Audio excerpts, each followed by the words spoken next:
one of the best days of the NBA season because over the next hour, we're going to take you all access behind the scenes and inside tonight's Cavaliers and Pistons matchup, including we have an exclusive interview with Cavaliers head coach Kenny Atkinson. We're going to discuss the impact of James Harden and his availability with that broken thumb. Plus, Michael Malone, he caught up with Pistons coach J.B. Bickerstaff. They went in the film room, two coaches pouring over some tape. Yeah, I can't wait for that. And speaking of the Pistons, all-star Jalen Duren unplugged. In his own words, he's going to tell us why Detroit is ready right now to shock the world. And tonight, two of the top four teams in the East, they square off. This is a potential playoff matchup here. The Pistons, they lead the conference by 5.5 games. The Cavaliers, as you can see, they sit right here in fourth. And in the second game of two, our Friday doubleheader here on ESPN, it features the Thunder and the Nuggets. That is another 1 versus 4 matchup. Denver sits 7.5 games behind the defending champs in the standings going into this evening.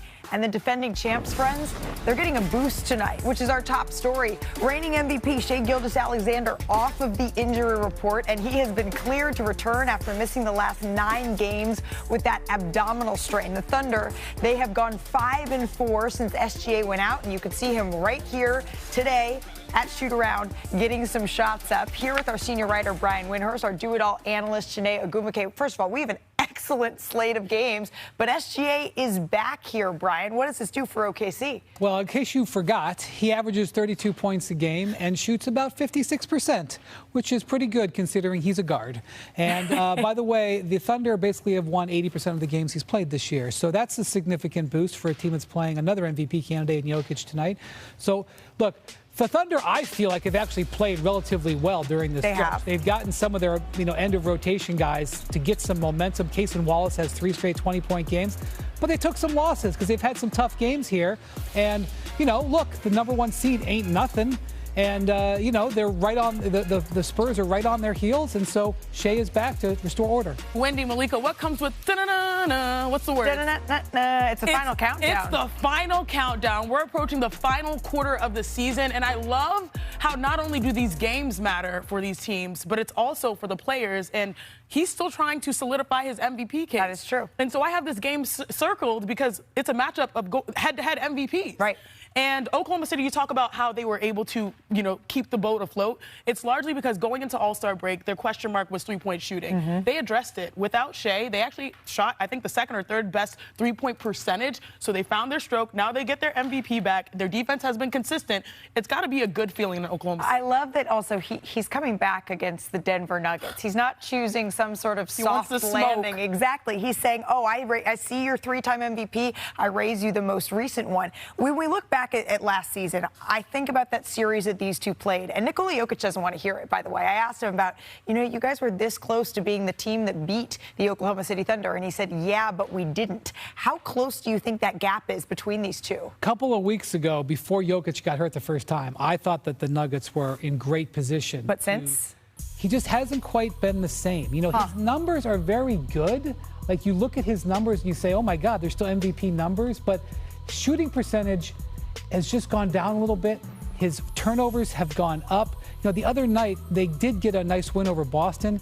He missed 17 shots in that game. He did get his turnovers down in that game. So the other thing is, without Aaron Gordon and Peyton Watson, their defense has really suffered, and so they kind of need him to be even more efficient. And instead, he's been a little bit less efficient. And now that I've said all these things, he'll probably have a 40-point triple-double. Right. I actually wanted to go back to that box score because you mentioned he missed 17 shots. He was 11 for 28. That stood out to me. Jokic never really wants to take 28 shots in a game. Only 6 assists. But he's willing to because the next leading scorer after him had 11 or 12 points. And so that's why in this matchup, I'm so excited because we might get one of those. He's shooting the ball 30 times. Right. It's truly head-on-head MVP. One thing about tonight, Jamal Murray left the game against Boston with an illness. He is in Oklahoma City. We'll see how he feels tonight. I wouldn't expect him to be 100%. Yeah. But that even puts it more on Jokic. And this is the healthiest the Thunder have been. The Thunder will only have 2 players on their injury report tonight, Jalen Williams and A.J. Mitchell. Everybody else is going to be ready to go. 2 huge pieces for the Oklahoma City Thunder who are trying to get right at the right time and hold on to that top spot, especially because, can you hear them? You hear that? The San Antonio Spurs. I was like, what noise is a spur make? Yeah, they are coming. The jingles and jangles. Yeehaw's on their way to a 10-game winning streak, which they took to Brooklyn. And sorry, Nets, kept the pedal to the metal. First quarter here. Porter Jr. trying to go for the slam, but when Wemby is there, that is just going to be a casualty, Brian. He backhanded it. He backhanded him on that block. Jumping to the second here, Wemby kicks it out to Champagnie. By the way, Shanae, he shot 6 of 9 from 3 in this one for 26 points. I'm telling you, he is like, they have, oh my gosh, elevation. Speak of elevation, they have surrounded Wemby with beautiful collection of diverse talent, and that's why they keep ascending the standings. Castle's athleticism, I raise you, Vassell to Wemby.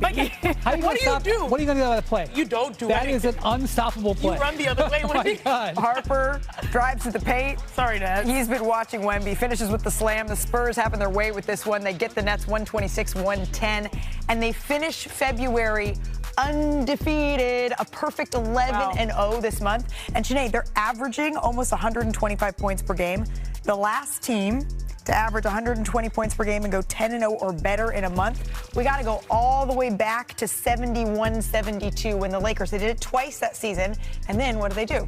They went on to win the title. Here's Victor Wembanyama. How do you try to block out that noise and just continue trying to play the winning basketball that you have? I think about like odds. Just the favorites to get out of the West, right? One of the favorite teams to get out of the West, right? I mean, you're the first one to tell me about it, so block out that noise, I guess. Can you take away his mic? So Wemby is starting to lean in a little bit, starting to recognize a little bit and say to the world just a bit, yeah, we kind of know where we are. He's not shy. But have you learned something that you didn't know about this team before this streak? Yes, because they've been a number 1 or number 2 defensive team the whole year. Okay. But what they've done on this streak, which, by the way, has been all on the road. This is their rodeo road trip. When they won all those championships with Popovich, the rodeo road trip was, there you go. The rodeo road trip was always where they crystallized. We saw that year after year in the Pop era. So during this 11-game win streak, they're the number 2 offensive team. They got 7 guys in this win streak that are averaging in double figures. All of them, Shanae, are in their 20s. And the oldest one is De'Aaron Fox. He's 28.